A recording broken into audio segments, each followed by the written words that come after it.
us into the land of dawn that beckons. Match point, ladies and gentlemen. Whoa. One more opportunity for Rrq to win it. It looks like they mean business. Straight dive in the bottom lane, and Clay picks up first blood. Beloyski as well with a flicker earlier, but look at Skylar. Straight to that turret he goes. Getting a few hits onto that turret shield, and even making Chidera miss that cannon, and is actually gonna go on to Beloyski as well. This might be a kill with a Lycan Pounce. No flicker on Beloy. Skylar is online in game 2. Miracles happen, ladies and gentlemen, right? And that's the entire winning condition that Rrq need with this composition that they brought in game number 3. They need Skylar to snowball, and already with a 101 KDA, this is a very good start against an Atan that needs time to scale. This is an Atan against a Chip, against a Roger, with a Bargain Hunter and a Thrill. This man is going kind of greedy in the emblem choice. He might be forced to pay for it because Vin is just relentless. Diving into the turret though is definitely something that is a bit off-putting, especially considering the turtle is about to spawn. He's not level 4 yet, so he won't be able to utilize that shortcut. I have to wait. Look at the positioning here, especially in the EXP lane. You do wonder how this matchup is going to play around, because Dawn against Luke, like in the prolonged trades, I think it still favors the Youth Song until a bit later on. With a few more items, I think the Esmeralda can be tanky enough. But Vin on the chip here, 1v2ing all day. He might have bitten off more than he can chew though. No flicker on Vin. He's still looking to go for the wave. Pops in the shortcut. A desperate attempt, but now Death is welcome.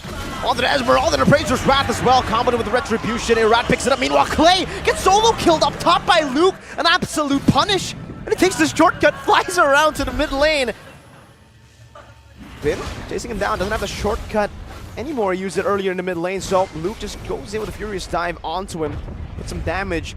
But Vin's doing a good job at delaying Luke's recall to give Dawn a bit more pressure to play with up top. Did you see how low Luke was? He was like a sliver of health, and he was still able to outplay that situation.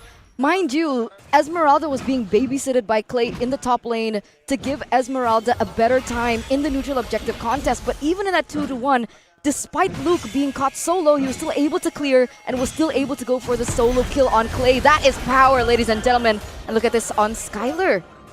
He gets punished. An aggressive entropy into a circling eagle. Chidera nowhere near to go and follow up. Beloyski engaged on, but he actually is able to flicker out safely. A risky situation here in the gold lane. Oh, Vin! Oh, he's not even going to be able to pop in the shortcut right into Detona. You go. Spat out and taken down by a boy. Geek fam says, enough, bro. You've been disturbing us for the past 3 minutes. Now, though, with that kind of outcome, see Rrq, the first few early levels at least. Oh, look at this play. Lycan Pounce follows through. He pops into Purify to get rid of the knockup and the taunt. Well played by Chidera. Okay, let's slow things down a little bit, right? What is the winning condition for Geek right now? For Geek, they gotta slow it down and make sure they scale up, and they don't have lanes that are just snowballing out of control. And eventually, they can get Chidera the space and the safety that he requires to just completely shred through the front line, go for those objectives. For Rrq, it's almost like the opposite. They gotta try and get some snowballs going in. They've done a great job of getting Skylar ahead, of shutting Chidera down. But that's how this lane is supposed to go. So it's great, but they have to try and get some more to ensure that in the mid to late game, it doesn't become a 50-50. That it can be a guaranteed victory. Now with more time, they can go for a shortcut, but look at this play, the diversion already used. Oh boy, two-man falling star moon has been. Rotates up top, wants to put the shortcut down. That's a furious dive into a petrify onto Clay by Luke. That is welcome as well. Clay going to be forced to flicker out defensively now as Rad looks for some damage onto Ray, but has the guiding win by Beloyski to escape. Shortcut placed down. Vin now with the punch forward. And Skylar rotating with the Lycan form, trying to chase him down. Lycan pounds on the Beloyski, but he still has the shielding as Dawn tries to go and chase in the back as well. Meanwhile, Turtle Guard to the back. Meanwhile, it's Dawn as well, still chasing Ray and a boy. Good dispersion, good rotation, but now stunned up and shot down by a few of those Scarve attacks of the Esmeralda. An all-out win for Rrq. And in the bot lane, Skylar goes on to Chidera, tries to chase him down and flicker forward to a Purify. Used up by Chidera, but Skylar takes him out with the Lycan Pounce. You said Rrq needed to look for more, and here they do. A kill from Skylar solo on to Chidera is just the cherry on top of an amazing team fight earlier on around the turtle because, mind you, Irad was a level below of Ray, but it didn't matter if he wasn't even there to begin with. Circling Eagle into the Death is welcome. Good disengage. Skylar with a Lycan form now jumping back. And Ray gets out. So does Skylar. Oh boy! Dispersion and the rotation into the guiding wind to get him out to safety in the bottom lane. Wow. Great sequence of events here. Rrq finally just getting a bit more aggression in, but as you can see, Geek fam always seem calm and calculated, like they're waiting for the next move. It might be on top here though. Falling Star Moon used up already. Now it's a Petrifying. The Furious Dive used up. As now he pops into Black Dragon form to escape. It's a shortcut. Is there two Skylers running him down, shooting him from the skies? But Luke gets out just in time. Meanwhile, in the mid lane, a trade happening. Geek fam taking the turret tier 1 down. And that's a big win, honestly, for Geek, right? If they want to have more presence on the map, the fact that they were trying to get a trade kill onto Luke, the fact that they were unable to get that, and the fact that Geek were able to get that mid-side turret, you can expect more tempo coming in from Geek to try and hinder the weathering storm that Rrq is brewing right now. And they're on to the next objective. That turret in the bottom lane falls. It just seems like it's so reactive from Rrq, even when they're technically in control. They go for the play onto Luke after the Black Dragon form has been used, so he can just glide out of there.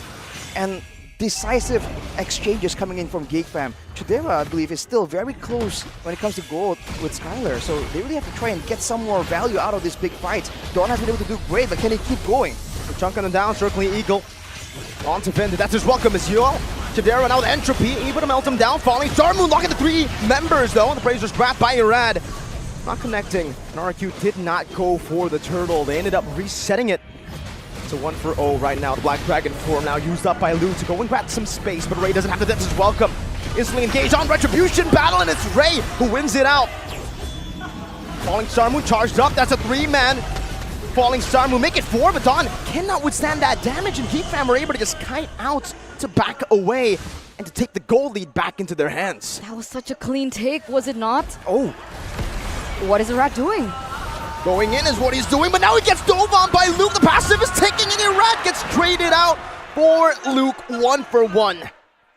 Just back and forth, changing blows, but you gotta feel like, for the most part, Geek fam are still very much in control. There's gonna be play here though. Flanking diversion of the Falling Star Moon was able to connect that to this welcome right onto Clay, spinning him out. Meanwhile, Skylar chasing the back line down with the Lycan pounce. His bullet key is able to flick around, and now a boy is caught in the midst of it all. It's Dawn who catches him in the flanks, and Vin who's able to just zone Beloy and Ray away. Another Lycan pounce and circling Eagle will be used defensively, but look at Dawn with the Falling Star Moon, only to use it to reposition in Geek fam's jungle.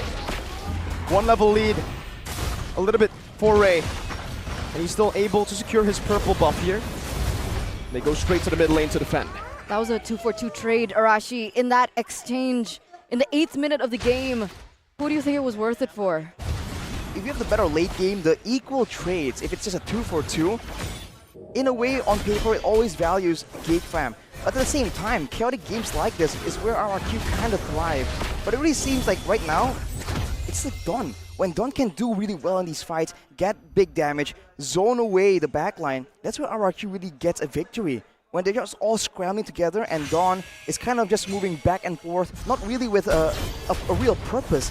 Geek fam just seems to have the better options, the better choices here. And the fact that Clay went with the flicker right now is really just punishing him so hard, because anyone that just jumps to the back, especially Luke, if he comes in on Clay with the Black Dragon form, he's almost forced to use it and still lose out on a bulk of his HP. Like Rrq, the only real times they were able to get massive value is with the shortcut, and they have to try and make plays with that as well. Vin and instant shortcut onto Ray, forcing the death to this welcome, but they're all calling the top point. Ray gets taken out, the Black Dragon form now used up defensively. Dawn. Meanwhile, a boy gonna be ran down by Dawn, but look at him now, he's gonna be caught, baited in right into the midst of it all.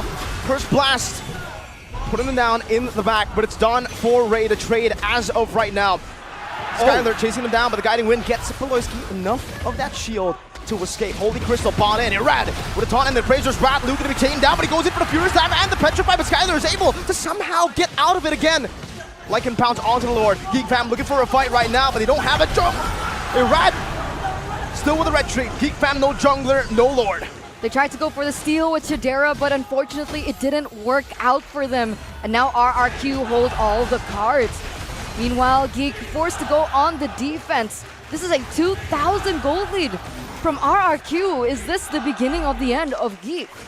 It's still very early on right here, and Geek, by all means, they are behind, but it's a 2k gold lead against a composition that has so much aggression, against a Natan, mind you. Especially once RRQ can push Geek towards the base, they still have to deal with the problem cracking open the base, and generally, so far, against Geek Fam, that has been difficult, but look at Don. A sandwich maneuver with a falling Star Moon, able to catch Chidera. No Purify, they dive straight onto him, but look at the guiding wind from Beloy. Vin cutting him off, putting the shortcut down to teleport now as they all try to go and dive in all the way, but no one's taking a portal. Vin is isolated in between the turrets. Ray's able to fend off from the rest of them, and now Irad goes in for the Razor's Wrap, but is caught isolated, certainly eager to knock him up into the Furious Dive, and into the chase down. Ray gets rid of Irad. That was so unfortunate, right? It looked like such a great sandwich play maneuver by Vin, as well as the other members of RRQ to take Chidera down. But in the end, what was it? Was it a lack of communication? Was it a lack of synergy? What was the hesitation, commitment in that portal there? It has to be a lack of communication. It seems like RRQ, they were gonna go for the turret, the dive, everything at the same time. And like I said, it seems like the play is being called as it's being made, not before. And that just leaves so much room for error, even though earlier, RRQ had waves to play around. They just lost so much value in that one fell swoop, but Vin, can he make something happen here? Doesn't put the shortcut, he hesitated there. Bit of a miscall perhaps from RRQ as they wanted to go, but also they didn't. Dawn Chain CC'd, forced to use the Purify out. The Eternal Guard actually catches Chidera, but there's no one there to follow it up. Meanwhile, on the back line, look at the damage to follow up. Skylar with the Lycan Pounce, able to chase down all the way to the back line where Chidera will fall. Meanwhile, Geek chasing, kiting, sustaining. Luke finds the portal, he gets portal back in towards the top side and actually saves Skylar. A boy doing the same thing with a diversion, able to get out just in time towards the base, but Beloyski has been left for dead. Now it's Luke.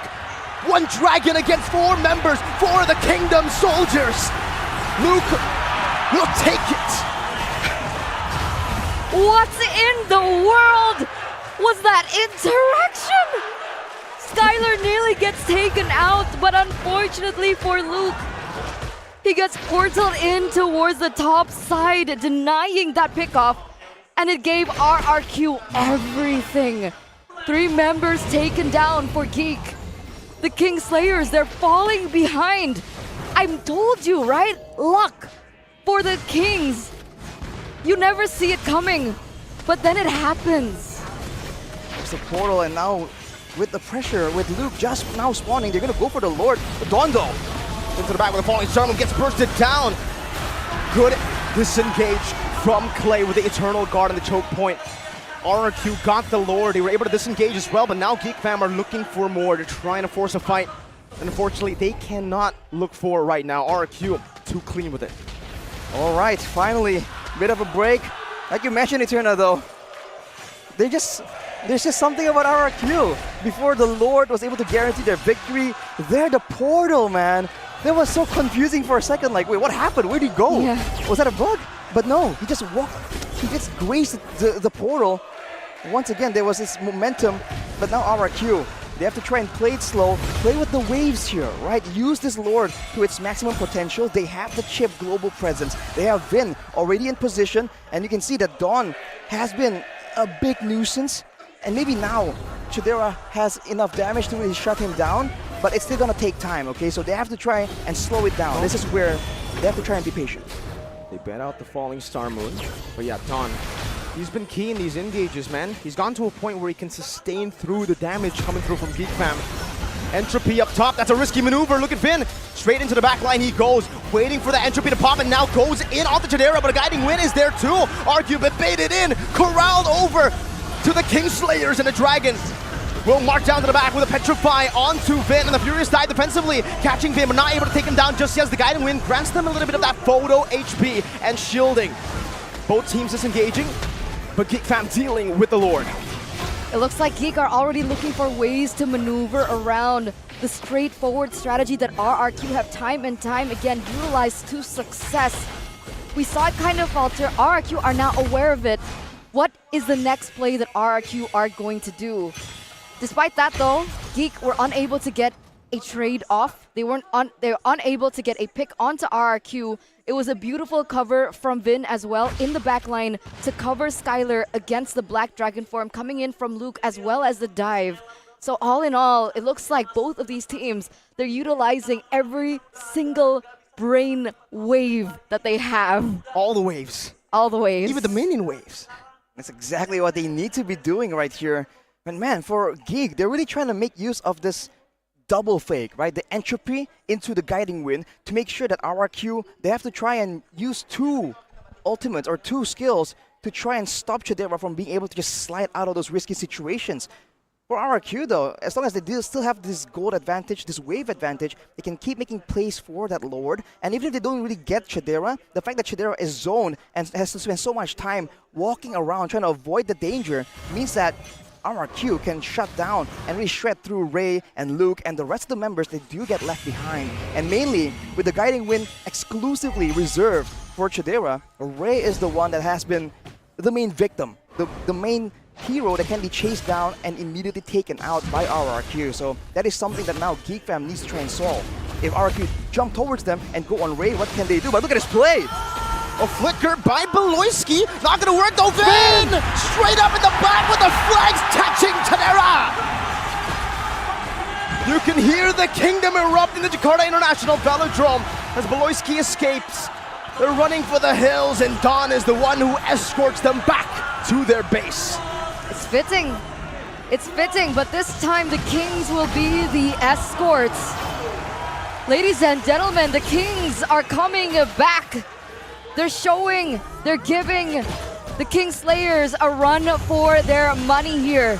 Already pushing into this mid-side match point. They don't want to go down without a fight. A full dive in the back line as Beloyski tries to give him enough HP. Luke with the Petrify and the Furious dive, but only connects onto your Rad right now. The dispersion and the rotation has been used up by a boy getting the shielding. Dawn running him down. Beloyski still able to save him just for a bit. Chidera respawns back and guns them down with entropy.